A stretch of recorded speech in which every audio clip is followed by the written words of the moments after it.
magazine of the screen, produced by Warner Pathé News.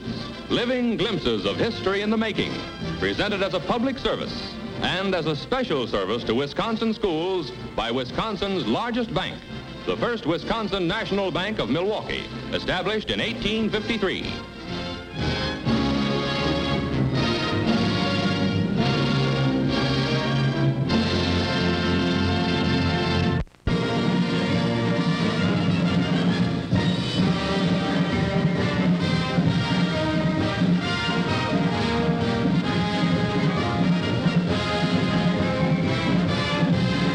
Eisenhower for President headquarters in Washington, D.C., the movement gains impetus as Senator Lodge of Massachusetts announces that Ike's in the New Hampshire primaries. He tells of past political discussions. During these discussions, he said specifically that his voting record was that of a Republican. He also pointed out that his political convictions coincided with enlightened Republican doctrine and that the family tradition was Republican. It is worth noting that in our conversations with General Eisenhower, he pointed out that he would never seek public office, but would consider a call to political service by the will of the party and the people to be the highest form of duty. I therefore authorize you, Governor Adams, to enter the name of Dwight Eisenhower in the primary election for the expression of the preference of the Republicans of the state of New Hampshire for President of the United States. At the General's headquarters outside Paris, he confirms Lodge's statement and says he'll accept a clear-cut call.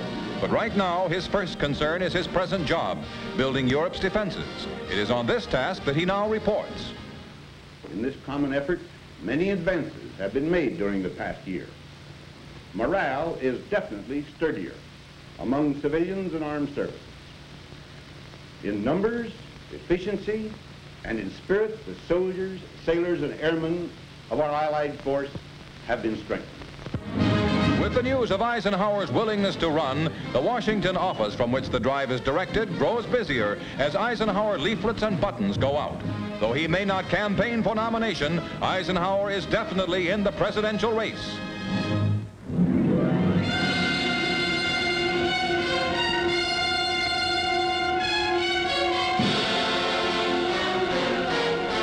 Northern California digs out after the worst series of blizzards in 50 years.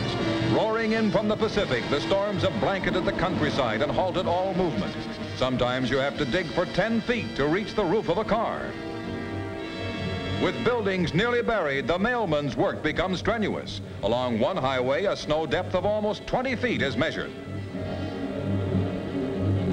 Below, almost hidden in the snow, lies the crack express train city of San Francisco, which stalled at Donner Pass, some 7,000 feet up in the high Sierras, while en route from Chicago to San Francisco. In Colfax, 34 miles away, nurses and other rescue workers board a relief train to go to the aid of the 222 passengers and crew members marooned on the snowbound streamliner. These scenes give an idea of the depth of the snow. The relief train finds the going tougher as it chugs higher in spite of a rotary plow in front to clear a way. Donner Pass got its name, by the way, from a party of pioneers who were stopped here 100 years ago by blizzards. There were no diesel trains to come to their rescue, and many perished from cold and starvation. Though nature has run wild here, snows are necessary, for they provide waters that irrigate California's farmland. 6 miles from the streamliner, heavy drifts force the relief train, whose forward section can be seen ahead, to stop.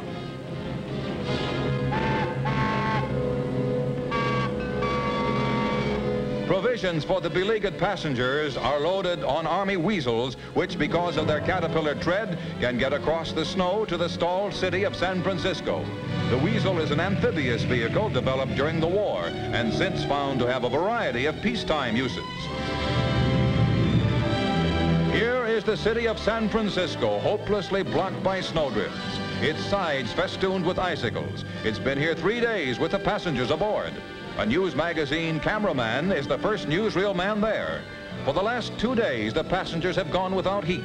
60 were overcome by gas fumes and are taken off on sled stretchers, but none suffered serious injuries, and they report that spirits were cheerful on the snowbound train.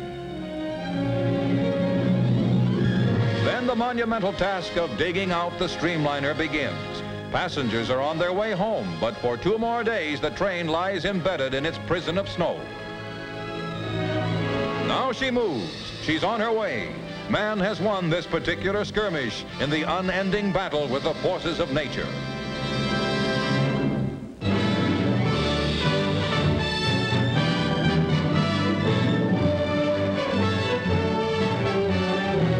The liner Queen Mary brings Winston Churchill, Prime Minister of Great Britain, into New York Harbor for a series of vital talks with President Truman. Down the gangplank to a Coast Guard cutter strides Mr. Churchill. To Floyd Bennett Field, New York, an auto whisks the Prime Minister, who will proceed in President Truman's plane, the Independence, to Washington. At 77, he's still vigorous. In the capital, the reception includes full military honors. Mr. Churchill, whose main purpose is to develop cooperation between Britain and America in relations with communist countries, is greeted by President Truman, who agrees that peace is what both our countries strive for. The presidential yacht Williamsburg is the scene of some of the conferences. Churchill makes it plain that he seeks aid only for a common defense effort. Now the British statesman enters the capital for an address to a joint session of Congress, an honor rarely accorded foreigners. He speaks now of Europe's united defense effort. The sooner strong enough forces can be assembled in Europe under united command, the more effective will be the deterrence against a third world war. If I may say this, members of the Congress, be careful above all things, therefore, not to let go of the atomic weapon until you are sure, and more than sure, that other means of preserving peace are in your hands.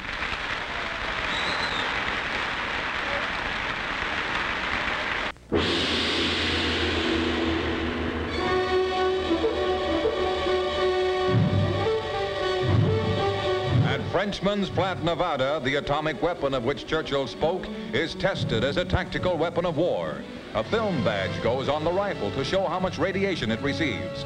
Scientists want to learn the effect of atomic rays on military equipment. These dummies likewise are fitted with instruments to measure the radiation they undergo. Army trucks roll through the night carrying into the bomb zone combat troops. The first, as these previously secret films reveal, ever to take part in atomic tests in the field. 5,000 hand-picked men move up in the cold dawn to take positions for the last of 5 atomic explosions. Generals William Keane, Joseph Swing, and Mark Clark watch the operation. Their troops are only 7 miles from the point where the bomb is to be detonated. Nervously, the men await the blast.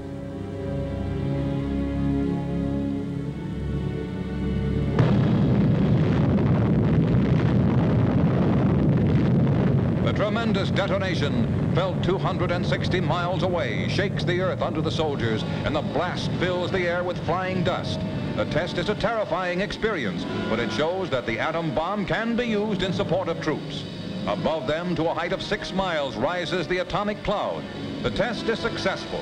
A new use for the bomb is developed, and a new weapon is added to our arsenal, one that will never be used, America hopes, but that will serve as a deterrent to aggression.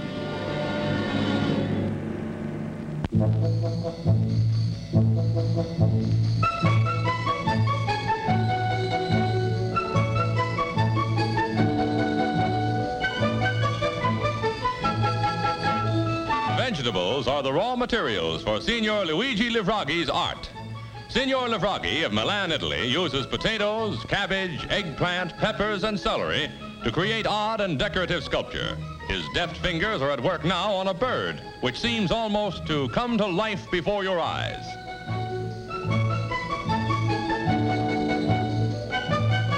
Here's one of his finished works, a swallow in flight. A ballerina made of vegetables pirouettes gracefully for you. And here's an elephant hoisting a log. A dancer and a bird are followed by still another ballerina. Next is a rooster whose every feather is made of vegetables. 2 racehorses with their jockeys parade to the post. And here, Livraghi presents a whole aviary of birds. This cuckoo clock is a model for the sculptured cuckoo. But you'll never see any of these masterpieces in a museum. Mercilessly, they're tossed in the pot for supper, thus nourishing body as well as mind.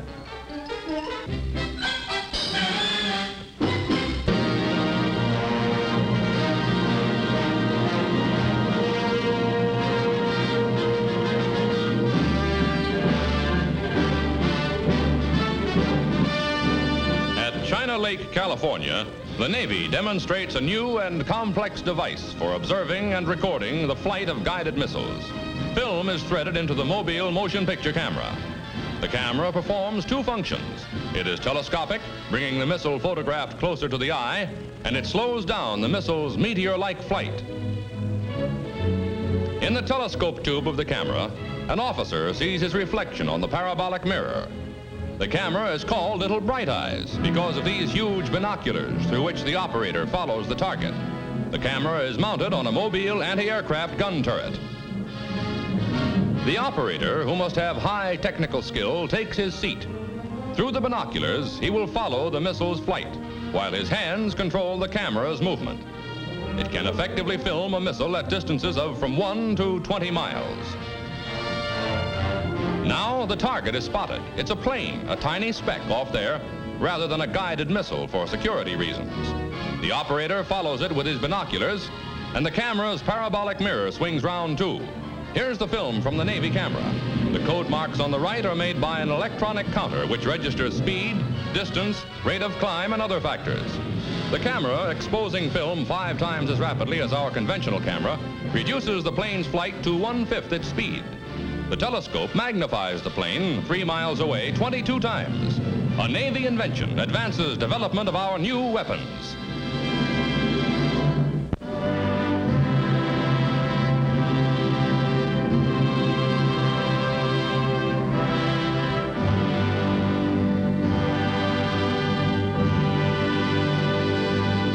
The Revolutionary War was raging in America when England's Captain Cook discovered the Hawaiian archipelago, a tropic mountainous paradise of volcanic origin. It was a fertile territory swept by sun and gentle trade winds and surrounded by rolling seas. Today, the United States knows the islands as one of its most valuable outposts, slightly more than 2,000 miles away, reached in 9 hours by plane or a leisurely 4.5 days by liner. The islands, comprising some 6,400 square miles, are the most important group of the Central Pacific. These sparkling shores were probably the last habitable area to be occupied by man. Centuries ago, setting out from Asia via Malaya, Java, and Tahiti, waves of adventurous Polynesian tribesmen landed in the Hawaiian Islands. They traveled in boats like these across thousands of miles of open sea. Cook, searching for new routes to the Orient, landed by accident at Waimea Bay in Kauai in 1778, thus ending 1,200 years of isolation. Cook called his discovery the Sandwich Islands. More explorers followed.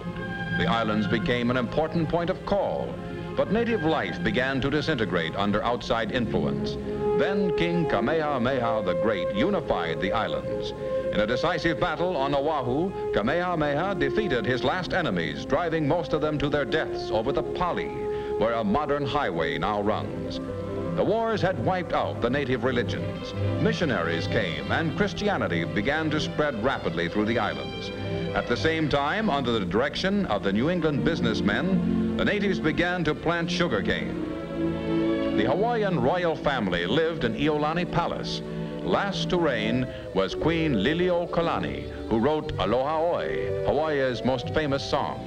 In 1893, a revolutionary movement ended the Hawaiian monarchy, thus passed royal power, for the islands were annexed by the United States in 1898. American influence is shown in the first houses built by missionaries, reminiscent of New England architecture. The missionaries also established the first print shop, where the Bible was printed in the native language. Today, the sugar industry, started by early settlers, forms the island's major source of income. Some 28 plantations, like this one on Kauai, produce 8 million tons of sugar cane a year. Pineapple is the second biggest industry. Once an exotic local fruit, it is now an important item on the American menu. Tourists form the third biggest business. Each year, some 50,000 visitors land in the islands where they receive a friendly welcome.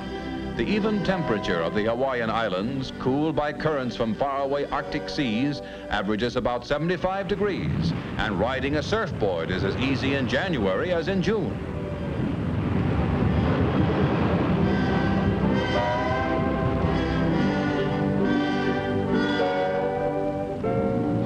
The island's capital is Honolulu, on the island of Oahu. The famed Aloha Tower dominates the city. The University of Hawaii, located here, has 20,000 students. Statehood is a burning question. A constitution is voted which would permit Hawaii to join the Union. And in some places, what may be our future 49th state looks like Texas or Montana. These cattle are grazing in the real Far West. Other parts of the islands betray their volcanic origin. A lighted match turns into steam vapors escaping from vents running deep into the Earth's boiling center. You can hardly go out of sight of a volcano in the islands. While most of them are inactive, Mauna Loa on the island of Hawaii is very much alive. Mauna Loa, in fact, is the biggest and most active volcano in the world. Lava sands are the basis of several black beaches on the island of Hawaii. This is the start of a hukilau, a great fishing party in which the choicest varieties are caught for the big feast.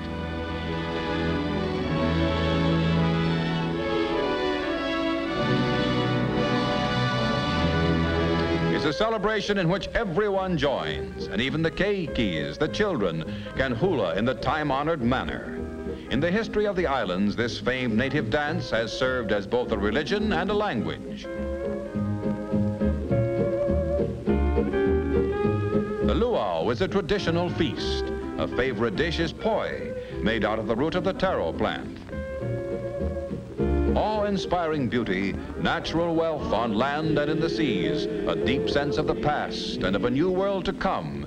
These are the things that distinguish Hawaii, America's front door on the Pacific.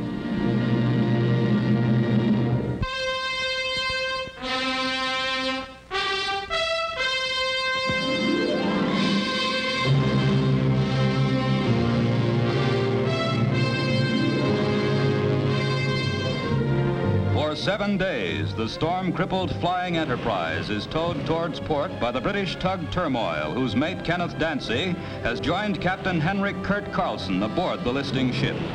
When storms shattered the Enterprise and heeled her over, Carlson ordered her abandoned. At the last minute, he decided to stay aboard alone to try to save her. The Turmoil, with an American destroyer standing by, tows her 300 miles towards port. Then, 80 miles from safety, new storms crash over the Enterprise. The 5-inch tow cable snaps. An engineer on the Turmoil said later he wept when it happened. The gale goes on. Men aboard the destroyer try to send food to Carlson, who's been living on pound cake and warming his hands over a candle. Each attempt to tie on a new tow line ends in failure. The gale gets worse. The Enterprise, now only 41 miles from Falmouth, is going down. Carlson and Dancy are told a helicopter will fly out from England to pick them up. New winds force the plane back. The gallant ship is flat on her sides, and the heavy swell almost conceals her from the attending boats. A great mass of debris and deck cargo is washed into the sea. As the ocean poured over the superstructure, Carlson and Dancy leaped from the funnel. The Turmoil picked them up after they'd been in the water for 4 minutes. Now the Turmoil, the destroyer Keith, and the tug Englishman, chartered by the press, circle the ship in its last tragic moments. The Turmoil wires its base that Captain Carlson and Dancy are safe and have gotten warm clothes and a shot of rum.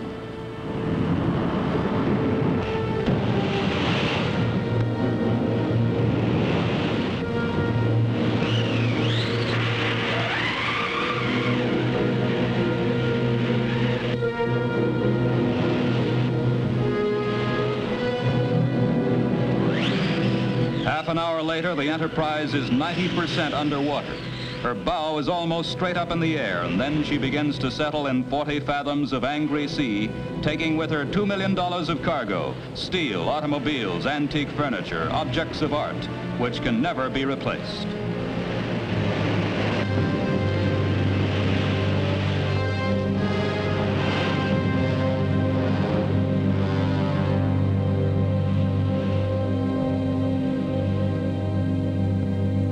Ironically, the sea turns calm. The turmoil brings Carlson and Dancy to Falmouth, where the captain's Danish mother and father wait with a crowd of 10,000. Carlson and Dancy are greeted by the town's mayor-councilor. Carlson apologizes for not bringing his ship home.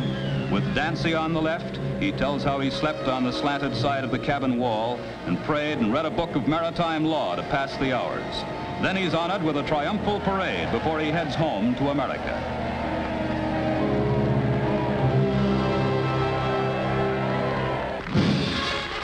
Landing at New York's Idlewild Airport, Carlson is greeted by his wife and daughters. A few weeks ago, he was just another sea captain. Today, thanks to his heroic effort to save his ship, he's an international hero, and New York City gives him a hero's welcome. A storm of paper, the mildest storm Carlson's faced, showers upon him on the ride up Lower Broadway as the city opens its heart. But the most touching welcome of all is that bestowed by Woodbridge, New Jersey, his hometown, which gives a neighborly parade to the 37-year-old Danish-born sea dog. The high school majorettes have never strutted so well before, and Carlson says the reception amazes him as he speaks at the municipal building. Really, I'm speechless. My boss sent me out a few months ago with a beautiful ship, and I come back without it. And yet, you all seem to be very, very happy and cheer me, and really, I'm amazed. I do not know what to say. I don't understand it all, but the warmth I felt here today in this township from all of you has more than 1,000-fold compensated for my little inconvenience out in the Atlantic the last 3 weeks.